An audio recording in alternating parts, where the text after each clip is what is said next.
कहानी की शुरुआत में कंबोडिया का एक जंगल दिखाया जाता है जहां पर कुछ लोग पुरानी चीजों की खुदाई कर रहे थे। लेकिन हम यहाँ पर एक और आदमी को देखते हैं जो इनके ऊपर नजर रखा हुआ था। इसके बाद वह अपने लोगों के साथ इन पर अटैक करने जाता है, तभी अचानक से कोई चीज उनके ऊपर अटैक कर देती है। इसलिए आदमी जब अपने लोगों के साथ उस जगह पर आता है वहाँ पर इनको कोई भी नजर नहीं आता, लेकिन उस जगह पर एक गुफा थी और अब आदमी इसके अंदर जाता है जहाँ से इसको एक पगोड़ा मिलता है और इसके बाद वह इसे लेकर बाहर आ जाता है। लेकिन इसी वक्त कोई चीज इनके ऊपर भी अटैक कर देती है और इनके सभी लोगों को मार देती है। जिसके बाद हम देखते हैं कि यहाँ के पेड़ पर बाकी लोगों की डेड बॉडी लटकी हुई थी। अब अगले सीन में हिसिया को दिखाया जाता है जिसके पास किसी का राइड रिक्वेस्ट आया था। तभी इसी वक्त कुछ बदमाश इस पर अटैक करने आ जाते हैं, लेकिन हिसिया उन सभी को पीट देता है और अब उससे मिलने जाता है जिसने इसके पास में राइड रिक्वेस्ट भेजा था। अब हिसिया दिए हुए लोकेशन पर आ जाता है जहां उसे पता चलता है कि ये लोग तो उसके ऊपर नजर रखे हुए हैं। इसके बाद हिसिया इन सभी को पीट देता है। अब जिचिंग इसे बताती है कि मेरे डैड सेंग की टीम कंबोडिया के एक जंगल में गई हुई थी, लेकिन वे सभी अचानक से गायब हो गए हैं और मेरे फादर ने इमरजेंसी कांटेक्ट के लिए तुम्हें चुना है, इसलिए अब तुम्हें उनको बचाने के लिए जाना होगा। इसके बाद हिसिया पूछता है कि कार में यह आदमी कौन है। तब जिचिंग बताती है कि हुआंग मेरे डैड का बॉस है जो एक जापानी रिसर्च सेंटर का ओनर है। अब हुआंग हिसिया से बताता है कि मैंने जो चीज उनको खोजने के लिए भेजा था वह चीज उनको मिल गई थी जिसे मैं किसी भी तरह से पाना चाहता हूँ। इसके बाद हुआंग उसे 2 मिलियन का ऑफर देता है और अब हिसिया इसकी मदद करने के लिए रेडी हो जाता है। अब अगले दिन ये लोग कंबोडिया के जंगल में चले जाते हैं जहाँ पर हिसिया जिचिंग से बताता है कि मैं और तुम्हारे डैड मिलिट्री में एक साथ काम करते थे। तभी हिसिया हुआंग के हाथ पर कुछ ब्लैक कलर के निशान देखता है और इसके बारे में पूछने लगता है। इस पर हुआंग बताता है कि यह एक तरह का कैंसर है जिसकी वजह से मैं अब केवल और 6 महीने जिंदा रह सकता हूँ। इसके बाद वह सभी को खेमर एम्पायर के रिमेन्स के बारे में बताना शुरू कर देता है जो अब घने जंगलों के बीच में छिप गया है, लेकिन इसने उस जगह का लोकेशन खोज लिया था और सेंग की टीम को वहाँ पर कंबोडियन पगोड़ा खोजने के लिए भेजा था, लेकिन उसके बाद वे सभी अचानक से वहाँ से गायब हो गए। इसके बाद अब ये सभी लोग भी उस लोकेशन की ओर जाने लगते हैं क्योंकि वहाँ से अभी भी इनको सेंग के जीपीएस की लोकेशन मिल रही थी।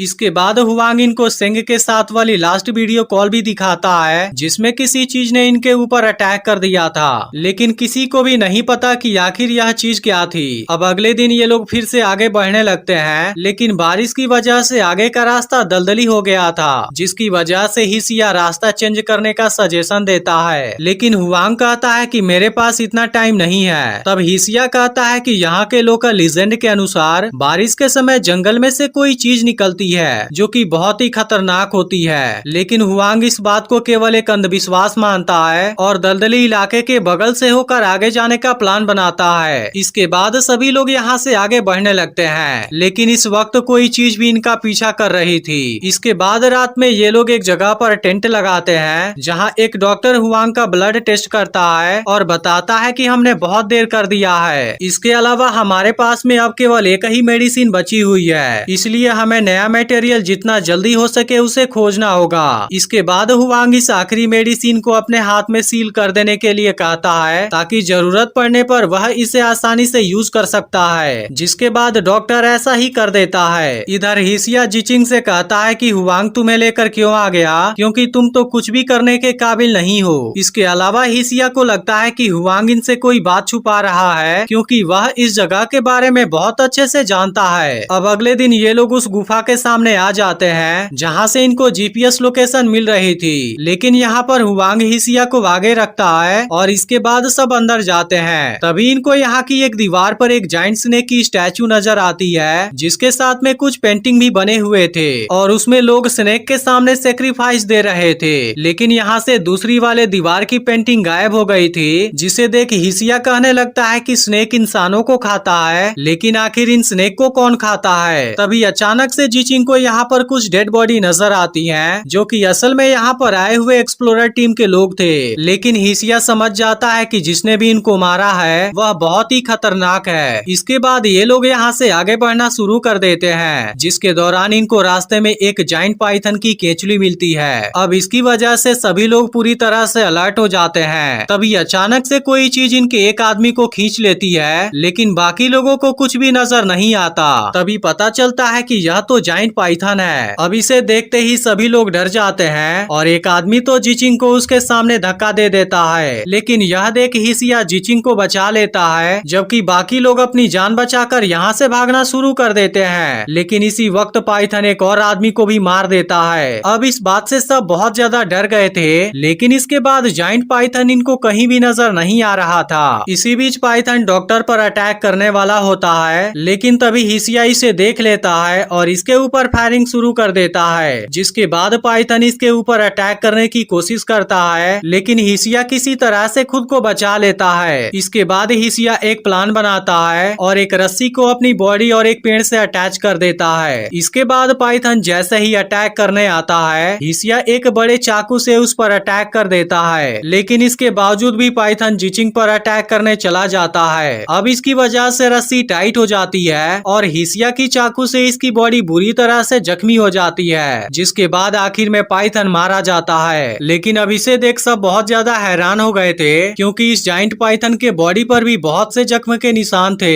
इसलिए हिसिया को यकीन होता है कि यहाँ पर कोई ऐसी चीज है जो इस पाइथन से भी ताकतवर और डेंजरस है। तभी हम देखते हैं कि कोई चीज इनके ऊपर नजर रखी हुई है। इसके बाद सभी लोग एक जगह पर रेस्ट करने के लिए रुकते हैं, जहाँ पर एक आदमी जिचिंग के साथ में बदतमीजी करने की कोशिश करता है, इसलिए हिसिया के साथ में उसकी बहस हो जाती है। इसके बाद ये सभी लोग यहाँ से आगे जाने लगते हैं, लेकिन यहाँ पर पानी लगा हुआ था, इसलिए हिसिया को लगता है कि यहाँ पर कुछ गड़बड़ है। इसके बाद वह पानी में एक ग्लो स्टिक डालता है, जिसे अचानक से कोई चीज पानी में खींच लेती है। यह देखते ही सभी लोग फायरिंग शुरू कर देते हैं और तुरंत पानी से बाहर आ जाते हैं। इसके बाद हुआंग डॉक्टर से ऊपर जाने के लिए कहता है, लेकिन तभी अचानक से कोई चीज इसको खींच लेती है और इसके बारे में कोई भी नहीं जान पाता। तभी सोंग हिसिया पर गुस्सा होने लगता है, क्योंकि वह इतने अंधेरे जगह में भी सनग्लास का यूज कर रहा था। तब हिसिया इनको दिखाता है कि असल में उसकी आंख में एक ऐसी बीमारी है जिसकी वजह से वह अंधेरे में और भी अच्छे से देख सकता है। इसके बाद ये लोग डॉक्टर को खोजना चाहते हैं, लेकिन इसी वक्त वह चीज इनके एक और आदमी को भी खींच लेती है, इसलिए सभी लोग तुरंत यहाँ से दूसरी जगह पर भाग जाते हैं। लेकिन अभी भी कोई नहीं जानता था कि कौन सी चीज इनके लोगों के ऊपर अटैक कर रही है। इसी बीच एक आदमी हिसिया पर चाकू से अटैक करने जाता है, जिसके साथ में हिसिया की बहस हुई थी, लेकिन इसी वक्त एक प्लांट इसको भी अंदर खींच लेता है, जिसकी वजह से सोंग और उसके आदमी हिसिया पर गुस्सा होने लगते हैं, क्योंकि इनको लगता है कि इसने उनको मारा है, लेकिन असल में तो हिसिया ने कुछ भी नहीं किया था। तभी अचानक से इनके सामने डॉक्टर की बॉडी गिरती है, जो बहुत बुरी तरह से जख्मी हो गई थी, लेकिन इसके बाद भी वह जिंदा था। यह देखते ही सोंग वापस जाने की बात करने लगता है, क्योंकि अब तक 3 आदमी बुरी तरह से मारे जा चुके हैं, लेकिन हुआंग अभी भी इनसे आगे बढ़ते रहने की बात करता है। इसी बीच हिसिया को एक आइडिया आता है और वह पाइथन की बॉडी से लिए हुए मांस को एक चट्टान के ऊपर रख देता है, जिसके ऊपर एक फोन भी रखा हुआ था।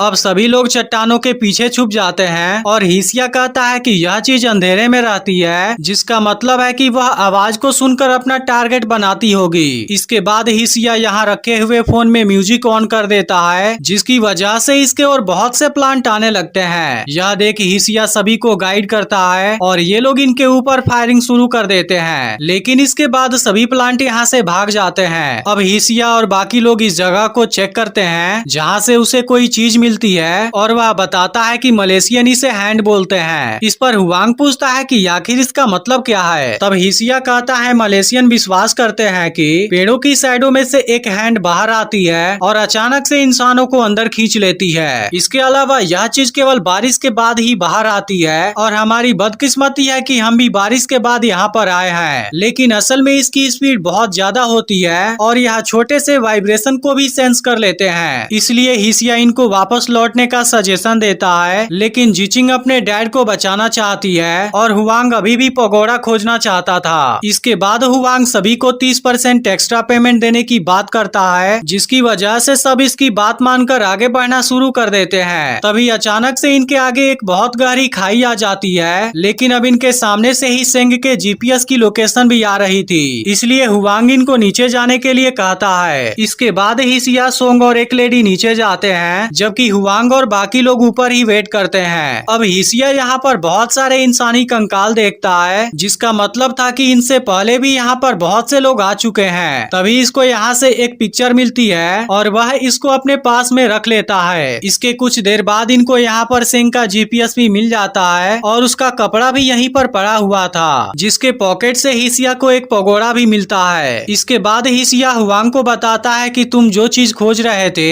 वह चीज हमको मिल गई है। तभी अचानक से यहाँ पर एक हैंड आने लगता है। यह देख डॉक्टर इनको अलर्ट करना चाहता था, लेकिन उसकी आवाज नहीं निकल रही थी, इसलिए हैंड एक लेडी को खींच लेता है। तभी इसी दौरान नीचे भी एक हैंड लेडी को खींच लेता है, लेकिन इसके अलावा अब यहाँ पर और भी हैंड आने लगे थे, इसलिए हिसिया और सोंग लगातार इनके ऊपर फायरिंग करने लगते हैं। वहीं दूसरी ओर हुआंग भी हैंड के पकड़ में आ गया था, लेकिन सोंग के लोग इसको बचा लेते हैं। इधर सोंग एक एक्सप्लोजन ब्लास्ट कर देता है और हिसिया के साथ में तुरंत ऊपर आ जाता है। अब हिसिया हुआंग को पगोड़ा देता है। यह देख हुआंग इसकी रेडिएशन चेक करता है और कहने लगता है मैं इसे ही तो खोज रहा था। इसके बाद हुआंग हिसिया से कहने लगता है वहाँ पर और भी पगोड़ा होना चाहिए था। इस पर सोंग कहता है कि इसके अलावा वहाँ पर केवल डेड बॉडीज थी, लेकिन इसके बावजूद भी हुआंग वहाँ पर जाना चाहता है। अब जिचिंग को लगता है कि उसके डैड की मौत हो चुकी है, इसलिए वह इस बात से उदास हो जाती है। तभी हिसिया कहता है कि तुम्हारे डैड अभी भी जिंदा हैं, क्योंकि उन्होंने सारी चीज वहाँ पर जानबूझकर रखी थी। इसके अलावा उन्होंने इमरजेंसी कांटेक्ट के लिए मुझे ही चुना था, क्योंकि नीचे बहुत ही अंधेरा है जिसमें केवल मैं ही आसानी से कुछ कर सकता था। इसके बाद हिसिया नीचे से मिला हुआ पिक्चर दिखाता है, जिसमें हुआंग के डैड की भी फोटो थी। तब हुआंग रिवील करता है कि मुझे कैंसर नहीं है, बल्कि असल में यह बीमारी मेरे डैड के रिसर्च से जुड़ी हुई है, इसलिए अगर मेरा रिसर्च कंप्लीट हो गया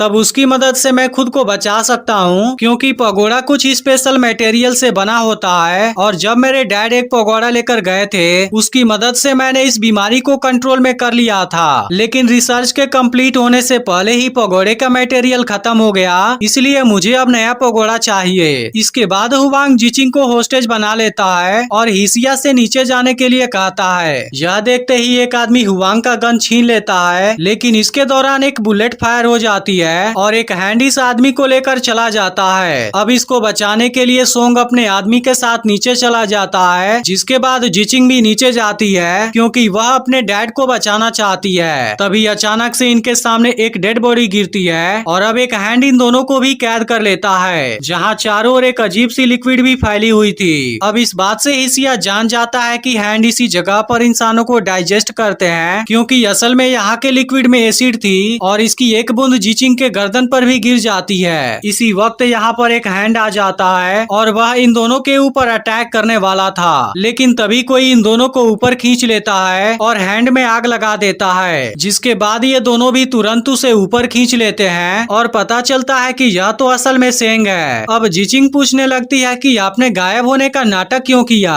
तब सेंग बताने लगता है कि हुआंग ने हमें यहाँ मौजूद मॉन्स्टर के बारे में नहीं बताया था, जिसकी वजह से मेरे बहुत से साथी मारे गए, लेकिन अंत में हम किसी तरह से पगोड़ा के पास पहुँच गए, जिसके बाद पता चला असल में यह पगोड़ा हैंड को सेल प्रोड्यूस करने से रोकता है, जिसका मतलब था कि यह चीज कैंसर के सेल को भी ग्रो होने से रोक सकती है। लेकिन पगोड़ा को उसकी जगह से हटाते ही स्पोरेंजिया बहुत ही तेजी से ग्रो करने लगे थे, इसी वजह से मैंने पगोड़ा ले जाने से मना कर दिया। लेकिन उसके बाद हुआंग मुझे धमकी देने लगा, इसलिए मैं किसी तरह से एक पगोड़ा लेकर बाहर आया। इसके बाद सेंग इनको पगोड़ा वाले जगह पर लाता है और इनसे बताता है कि स्पोरेंजिया पूरी तरह से ग्रो हो चुके हैं, इसलिए अगर उन्होंने बीजाणु बाहर निकालना शुरू कर दिया तब इसकी वजह से एक भयंकर तबाही आ जाएगी। तभी हुआंग सोंग के लोगों के साथ पगोड़ा के नजदीक आ जाता है, लेकिन अब हुआंग जख्मी डॉक्टर के ऊपर अपना फोन लगा देता है और अपने पास वाले आखिरी मेडिसिन का भी यूज कर लेता है। अब हिसिया सोंग को आगे जाने से मना करता है, लेकिन वह उसकी बात नहीं मानता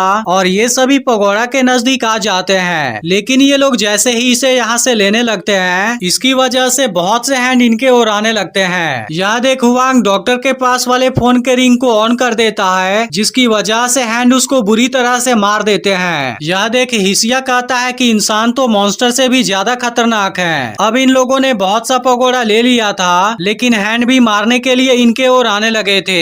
यह देख हुआंग एक आदमी को उनके सामने भेज देता है। वहीं दूसरी ओर हिसिया बाहर जाने का रास्ता खोजने जाता है, लेकिन अब हैंड पूरी तरह से आउट ऑफ कंट्रोल हो गए थे, इसलिए हुआंग खुद को बचाने के लिए सोंग को हैंड के सामने गिरा देता है। इसके बाद हुआंग ऊपर आ जाता है, लेकिन सेंग इसे पकौड़ा यहीं रख देने के लिए कहता है। अब इसकी वजह से इनकी आपस में बहस हो जाती है और हुआंग इनको धक्का देकर यहाँ से भाग जाता है। तभी अचानक से एक हैंड जिचिंग को पकड़ लेता है। यह देखते ही सेंग उसे बचाने जाता है, लेकिन अब हिसिया ने भी यह देख लिया था और तुरंत इनको बचाने आ जाता है। तभी एक हैंड इसको पकड़ लेता है और इसे एक अजीब सी गुफा में लेकर आ जाता है, जहाँ से ये सभी हैंड बाहर निकल रहे थे। अब हिसिया इनके अटैक से खुद को बचाता है और एक्सप्लोजन में 3 मिनट का टाइमर सेट करने के बाद तुरंत यहाँ से बाहर भी आ जाता है। लेकिन यहाँ पर उसे हुआंग भी मिल जाता है और हिसिया उसे आगे जाने से रोक देता है। इधर सेंग और जिचिंग यहाँ से ऊपर भागने वाले थे, लेकिन तभी सोंग मरने से पहले सेंग की बाजू में शूट कर देता है। इसके बाद सेंग किसी तरह से जिचिंग को ऊपर भेज देता है, लेकिन अब एक हैंड ने इसको पकड़ लिया था। अब कुछ देर में हिसिया भी जिचिंग के पास में आ जाता है और दोनों तुरंत यहाँ से निकल जाते हैं। लेकिन इधर हुआंग के सामने सेंग खड़ा होता है। यह देख हुआंग इसके ऊपर चाकू से अटैक करता है, लेकिन अब उसकी पूरी बॉडी में हैंड आ गए थे और अब इसको भी मार देते हैं। इधर हिसिया जिचिंग के साथ में बाहर आ जाता है, लेकिन तभी एक्सप्लोजन ब्लास्ट हो जाता है और सभी हैंड भी खत्म हो जाते हैं, जिसके बाद मूवी यहीं पर एंड हो जाती है। लेकिन अगर आपने पिछली वीडियो को मिस कर दिया हो तो लेफ्ट वाली वीडियो जरूर देख लेना और चैनल को भी सब्सक्राइब करके नोटिफिकेशन को ऑल पर सेट कर देना।